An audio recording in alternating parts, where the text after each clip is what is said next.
What is up, everybody? Welcome back to Dinner Daddy, the show where we put the D in dinner. Today we're making a delicious cottage pie. This is super easy to make. We're making a low-carb version of it. If low-carb isn't your deal, then I have substitutions in there to make it high-carb. Was that it? A high-carb version? All right, let's get into it. Step one, we are going to prep the filling for our cottage pie. 2 carrots, decent-sized carrots. Chop the ends off.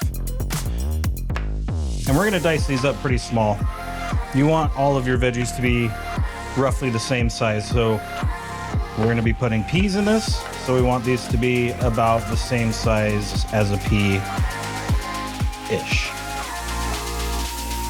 We're gonna get some sliced cremini mushrooms. We're gonna dice these up too. The mushrooms will help give it a nice umami flavor. We know British cooking isn't always the most flavorful food on the planet, so we're gonna be kicking this cottage pie up a notch.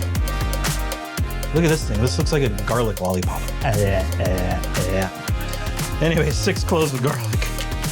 Oh, this is beautiful garlic. Holy moly, Mom. If you're watching, you did a fantastic job growing this. We're gonna mince up this garlic nice and small.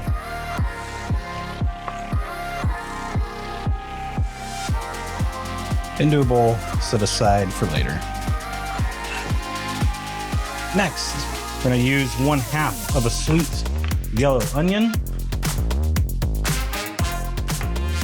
Dice this up the same size as all your other veggies.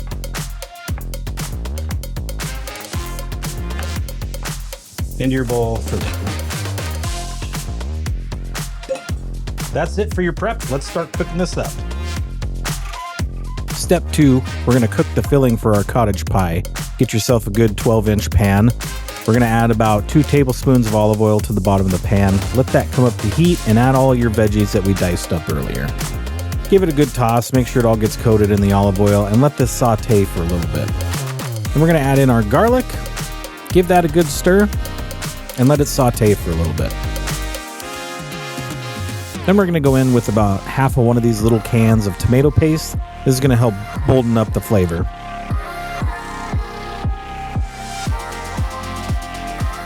Give that a good mix. Let it cook for a little bit, bring that up to temperature, make sure everything's nice and coated.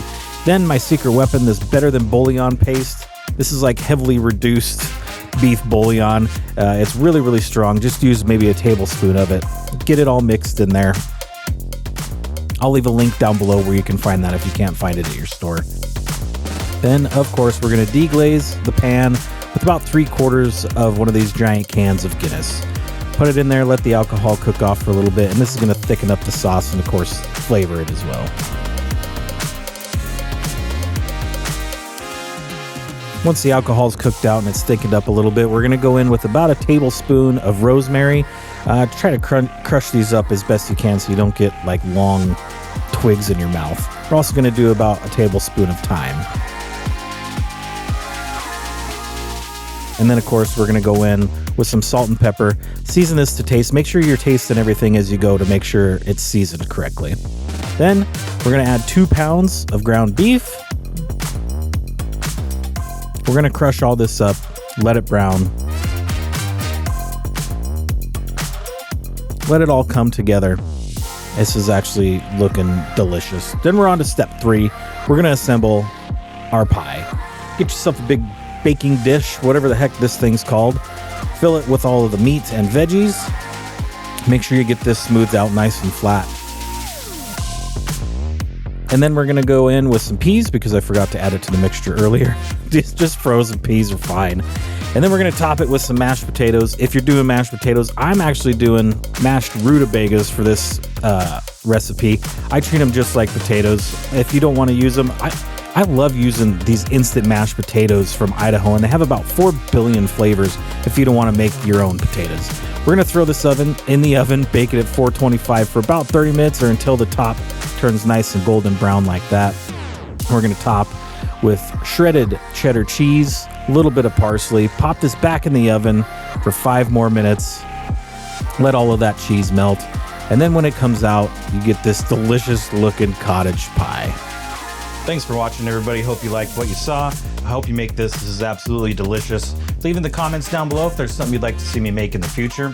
Trying to get to 500 subscribers before November when the new baby comes. So if you guys liked what you saw, don't forget to like and subscribe. It helps out the channel a lot. Every time you guys interact with my videos, whether liking or commenting or subscribing, YouTube algorithm pushes my video more. Thank you guys. We'll see you next time. Peace.